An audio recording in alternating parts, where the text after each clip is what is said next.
अली मस्कती नायब सदर तेलुगुदेशम पार्टी ने सवाल किया कि पर्चा लीक मामले के जिम्मेदार कौन हैं। लाखों बच्चे दिन रात मेहनत करके आगे बढ़ना चाहते हैं, लेकिन पेपर लीक होने की वजह से उनको तकालीफ का सामना करना पड़ रहा है। इसका जिम्मेदार कौन है?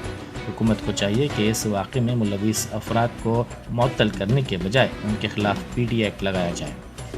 उन्होंने कहा कि वज़ीर तालीम सबिता इंदिरा रेड्डी या फिर इस मामले में इस्तीफ़ा दें। हुकूमत लाखों बच्चों की ज़िंदगियों को ख़राब कर रही है।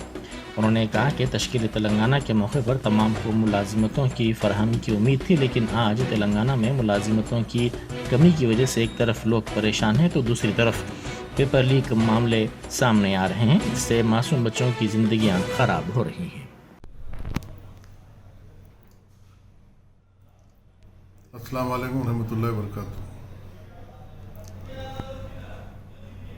ग्रुप 1 के एग्ज़ाम के बाद फिर आज मासूम बच्चों की ज़िंदगी से जो खेला जा रहा है, ये जो SSC एग्ज़ाम में आज एक फिर पेपर लीकेज हुआ और फिर आज हिंदी पेपर लीकेज हुआ। इसका जिम्मेदार कौन? आज लाखों बच्चे रात दिन मेहनत कर उनकी ज़िंदगी संवारने के लिए आगे बढ़ना चाह रहे हैं, लेकिन ये पेपर लीकेज होने की वजह से इनकी ज़िंदगी कहाँ जाएंगी, उनके माँ बाप के ऊपर कितनी तकलीफ़ पहुँच रही है। इसका ज़िम्मेदार कौन है? या हुकूमत है या जो मिनिस्टर है सबिता इंदिरा रेड्डी साहिबा?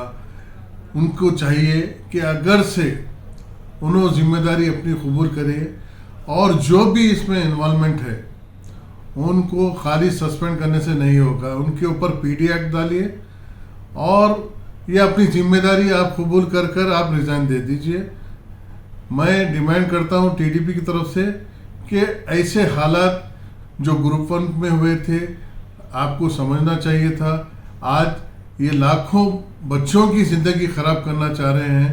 पहले ही तेलंगाना जब आज़ाद हुआ, आंध्र प्रदेश से हटके जब निकला, तो लोग को एक उम्मीद थी कि हर एक जनों को नौकरी मिलेगी, हर एक जनों का खुशहाली होंगी।